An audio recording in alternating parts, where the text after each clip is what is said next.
नमस्कार दोस्तों, स्वागत है आप सभी लोगों का अपने चैनल पे। तो रेलवे की ओर से एक बहुत बड़ी भर्ती आई है जो कि इंटर और ग्रेजुएशन दोनों लेवल की भर्ती है दोस्तों।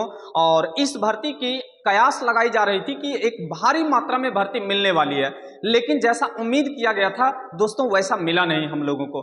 और ये जो भर्ती है उसे हम लोग एनटीपीसी बोलते हैं। इसका अर्थ होता है non technical popular category post, जो कि 2020 में इसके लिए आपको नोटिफाई किया गया है। तो इस सेशन के अंतर्गत हम लोग इसके बारे में पूरी तरीके से विस्तार पूर्वक एक एक बातों को समझेंगे कि कितने पोस्ट आई है इस पोस्ट वैकेंसी के लिए, इसके साथ साथ में इसको फॉर्म भरने के लिए न्यूनतम एज और अधिकतम एज क्या होने वाली है, इसके लिए क्वालिफिकेशन क्या क्या रहने वाली है, इसके साथ में इसका सिलेबस क्या होगा और इसमें से कुछ पोस्ट टाइपिंग। तो इन सारी बातों को लेकर के संपूर्ण जानकारी हम लोग प्राप्त करेंगे दोस्तों। तो इस सेशन के साथ में आप सभी लोग अंत तक बने रहिएगा।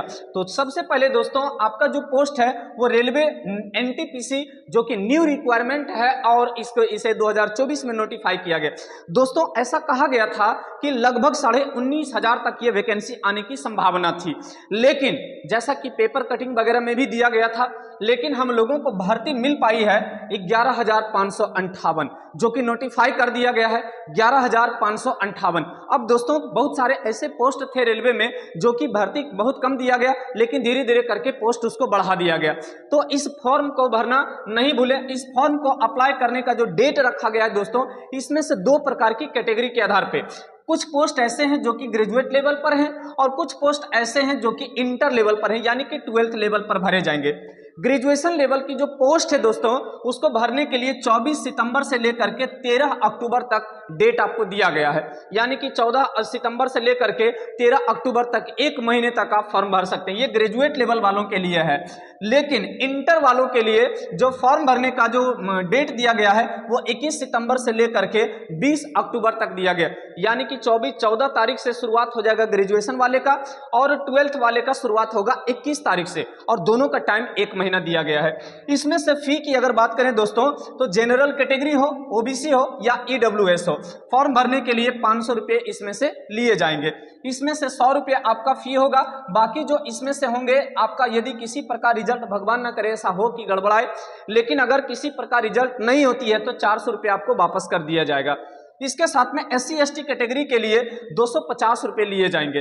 तो इसमें से हम लोगों का पोस्ट से संबंधित अब थोड़ा सा जानते हैं कि कौन कौन सा पोस्ट इंटर लेवल पर है और कौन कौन सा पोस्ट ग्रेजुएशन लेवल पर है। इन सारी बातों को हम लोग जानते हैं। सबसे पहले दोस्तों इंटर लेवल पोस्ट के लिए जो वैकेंसी दिया गया है इसमें से टोटल पोस्ट जो है वो 3445 है, यानी कि 3445 पोस्ट दिया गया है। ये 12th वालों के लिए है, जो कि ये अप्लाई करने का डेट दिया गया है 21 सितंबर से 21 तारीख से इन सारी पोस्ट के लिए फॉर्म भर पाएंगे जो कि इंटर पास हैं। इसके साथ साथ में इसमें पोस्ट जो दिया गया है, सबसे पहला कॉमर्शियल कम टाइपिस्ट यानी टिकट क्लर्क का पोस्ट दिया गया 2022 पोस्ट। इसके साथ में अकाउंट्स क्लर्क कम टाइपिस्ट का पोस्ट दोस्तों दिया गया 361 पोस्ट, जबकि इसमें जूनियर क्लर्क कम टाइपिस्ट का पोस्ट दिया गया 990, और इसके साथ में ट्रेन क्लर्क यानी टीटी वाला जो पोस्ट आती है उसके लिए 72 पोस्ट के लिए नोटिफाई किया गया। तो ये सारी पोस्ट जो होगी दोस्तों 3445 पोस्ट, ये इंटर लेवल पर आप फॉर्म भर सकते हैं। अब बात करें यदि हम ग्रेजुएशन लेवल की, तो ग्रेजुएट लेवल का जो फॉर्म होगा दोस्तों उसके लिए सीट दिया गया है 8113, जो कि बहुत बड़ी पोस्ट होती है। इस प्रकार से 8113 पोस्ट जो है ये ग्रेजुएट वाले भरेंगे, यानी कि चीफ कमर्शियल कम टिकट क्लर्क के लिए दिया गया है 1736 पोस्ट, जबकि इसमें से स्टेशन मास्टर के लिए दिया गया है 994 पोस्ट, गुड्स ट्रेन मैनेजर के लिए दिया गया है 3144 पोस्ट, और इसके साथ साथ में जूनियर अकाउंट्स असिस्टेंट कम टाइपिस्ट के लिए 1507 पोस्ट दिया गया। इसके साथ साथ में सीनियर क्लर्क कम टाइपिस्ट के लिए दिया गया है दोस्तों 732 पोस्ट। इस प्रकार से इंटर लेवल के लिए 3445 पोस्ट और ग्रेजुएशन लेवल वालों के लिए 8113 पोस्ट।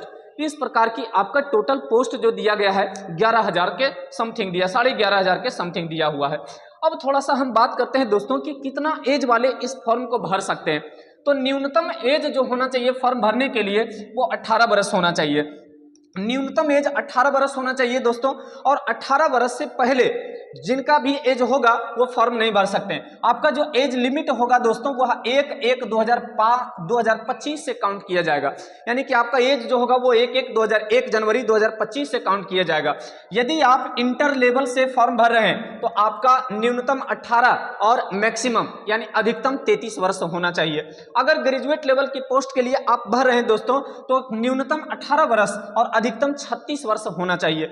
इसके बीच में अब एज रिलैक्सेशन की अगर बात किया जाए तो ओबीसी कैंडिडेट हैं तो उनको 3 साल की छूट दिया जाएगा और SC ST कैंडिडेट हैं तो 5 साल का छूट दिया जाएगा। इस प्रकार से एज रिलैक्सेशन में भी आपको छूट दिया गया, लेकिन एज काउंट जो किया जाएगा वह 1/1/2025 से किया जाएगा, जो कि आपके नोटिफिकेशन के माध्यम से ऐसा बता दिया गया था। तो चलिए आगे हम लोग जानते हैं दोस्तों, सबसे पहले महत्वपूर्ण बातें जो है दोस्तों वो सिलेक्शन प्रोसेस है। अब इस पोस्ट के लिए हम फॉर्म तो भर दिए, कोई बात नहीं है, लेकिन अब कौन कौन सा प्रोसेस से हमें गुजरना पड़ेगा जिससे कि हमारी सिलेक्शन कंफर्म होगी। तो इसमें से देखेंगे दोस्तों तो सबसे पहला जो आपका सिलेक्शन प्रोसेस है CBT 1 है, यानी कि इसमें पहला CBT कहने का मतलब है कि कंप्यूटर बेस्ड आपका टेस्ट लिया जाएगा, जो कि आपका ऑनलाइन एग्जाम लिया जाएगा दोस्तों। CBT 1 पहले देना पड़ेगा, जो CBT 1 क्वालिफाई करेंगे उनके लिए CBT 2 भी देना पड़ेगा, यानी CBT 2 के लिए भी आपको क्वालिफाई करना पड़ेगा। CBT 2 जो क्वालिफाई करेंगे अगर नंबर कम रहेगी तो कुछ पोस्ट के लिए टाइपिंग का भी व्यवस्था है, तो टाइपिंग से भी उन्हें गुजरना पड़ेगा। और इसके बाद उनका इसके बाद में होगा डॉक्यूमेंट वेरिफिकेशन, और डॉक्यूमेंट वेरिफिकेशन के बाद इनका लिया जाएगा मेडिकल, और मेडिकल के बाद फाइनल सिलेक्शन लिया जाएगा। इस प्रकार से आपको 5 स्टेज से गुजरना पड़ेगा। तो इसमें सबसे पहला स्टेज जो आती है दोस्तों CBT 1 है। अब इसमें हम जानते हैं कि कौन कौन सा प्रोसेस से क्या क्या चीजें इसमें करना है। CBT 1 के अंतर्गत दोस्तों आपका लिया जाएगा सबसे पहले एग्जाम लिया जाएगा, जो कि एग्जाम आपका 2025 में कंडक्ट कराई जाएगी।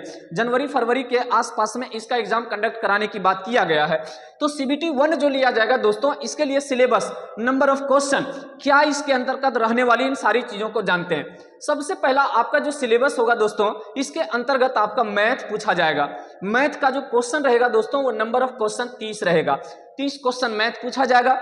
रीजनिंग से आपका 30 क्वेश्चन पूछा जाएगा, और इसके साथ साथ में जीके और जनरल अवेयरनेस पूछा जाएगा दोस्तों। स्टैटिक जीके जिसे बोलते हैं वो 40 क्वेश्चन, टोटल कुल मिलाकर 100 क्वेश्चन का आपका एग्जाम लिया जाएगा CBT 1 में। CBT 1 में टोटल नंबर ऑफ क्वेश्चन की अगर बात करें तो 100 क्वेश्चन पूछा जाएगा।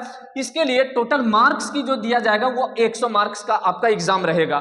टाइम आपको क्वेश्चन को बनाने के लिए 90 मिनट का समय दिया जाएगा, यानी कि 1.5 घंटे का समय दोस्तों 100 क्वेश्चन बनाने के लिए आपको दिया जाएगा। और खास बात यह है कि इसमें निगेटिव आपका 1/3 लिया जाएगा। ये CBT 1 की बात है। अगर हम CBT 2 की बात करें दोस्तों तो CBT 2 का जो सिलेबस है, अब जो CBT 1 क्वालिफाई करेंगे वो CBT 2 से गुजरेंगे, CBT 2 का एग्जाम देंगे। अब CBT 2 का अगर सिलेबस की हम बात करें तो इसमें से मैथ पूछा जाएगा 35 क्वेश्चन, रीजनिंग पूछा जाएगा 35 क्वेश्चन, जीके और जीए पूछा जाएगा दोस्तों 50 क्वेश्चन, यानी कि इसमें नंबर ऑफ क्वेश्चन को बढ़ा दिया गया है। CBT 1 में 100 क्वेश्चन का एग्जाम लिया गया था, लेकिन CBT 2 में दोस्तों 120 क्वेश्चन का आपका एग्जाम लिया जाएगा, जिसमें कि मैथ उसमें CBT 1 में पूछा जा रहा था 30 क्वेश्चन, यहाँ पे 35 क्वेश्चन, जबकि रीजनिंग पूछा जा रहा था 30 क्वेश्चन, यहाँ पे 35 क्वेश्चन, जबकि वहां पे जीके और जनरल अवेयरनेस पूछा जा रहा था 40 नंबर का, और यहाँ पे 10 नंबर बढ़ा दिया, यानी टोटल नंबर ऑफ क्वेश्चन आपका 120 का लिया जाएगा एग्जाम, 120 नंबर का रहेगा दोस्तों। खास बात यह है कि आपका CBT 2 में नंबर ऑफ क्वेश्चन भी ज्यादा है और टाइम भी दोस्तों उतना ही है, यानी कि 90 मिनट ही आपको समय दिया जाएगा। 90 मिनट में ही आपका स्पीड थोड़ा सा क्वेश्चन बनाने की ज्यादा हो, इसमें आपको जाने के लिए दोस्तों ज्यादा से ज्यादा सेट प्रैक्टिस करना पड़ेगा, क्वेश्चन लेवल पर आपको ज्यादा मेहनत करना पड़ेगा। और खास बात है कि निगेटिव आपका CBT 2 में भी है, 1/3 आपका निगेटिव लगेगा।